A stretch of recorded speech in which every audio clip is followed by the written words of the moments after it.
Kotecha. My roll number is AU221034 and I'm pursuing BBA honors with a major in marketing. The topic that I'll be tackling today is sustainable fashion. Almost every single aspect of one's life these days adds on to the negative environmental impact that goes on by the practices carried out by large companies as well as individuals. As everyone knows, the impacts that each of these activities have keep on increasing every single day, and almost every single industry that exists around the world adds on to this problem. Out of this, there are three major industries that pollute the environment: the food industry, the fashion industry, and in general, many other industries, including the entertainment industry as well as water industry and stuff. So the most the worrying industry out of these is the fashion industry. This is because the remaining other industries, whether it be food or water, they could be considered as necessities.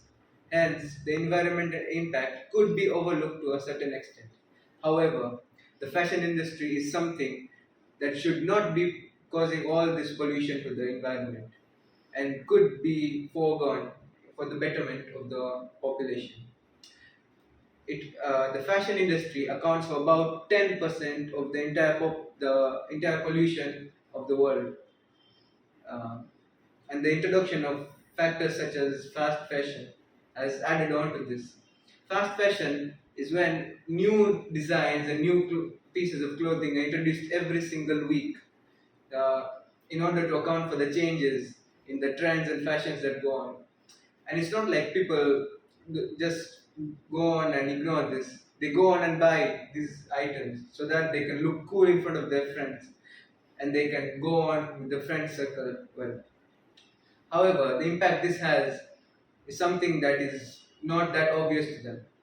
One pair of jeans takes about 3,700 liters of water, which is equivalent to about 30 kilograms of carbon waste.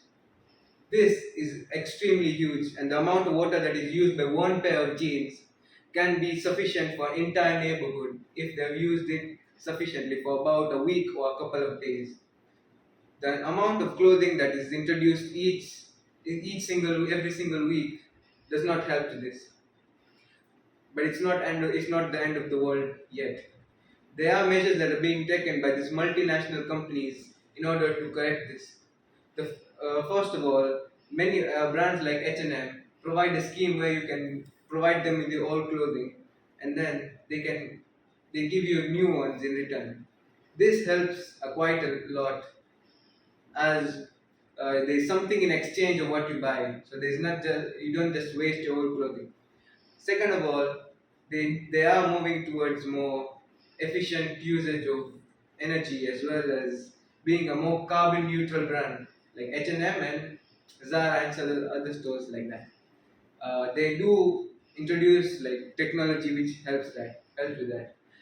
They are also using recyclable plastic for the packaging of their clothes, which helps as well.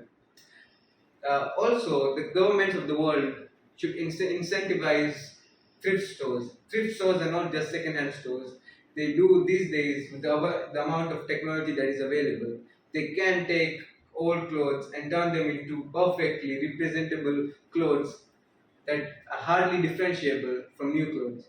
So the rise of thrift stores could help with the reduction in pollution around the world.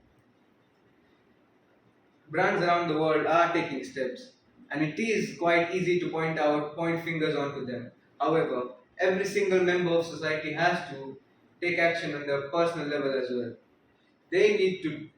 All a person can do is just reduce the consumption of these clothes. Instead of buying two a week, you can buy one a week. You don't need to show off by just buying unnecessary pieces of clothing. Once the demand for the fast fashion brands reduces, the supply will automatically reduce, and automatically they will create a huge impact on the environment. Thank you.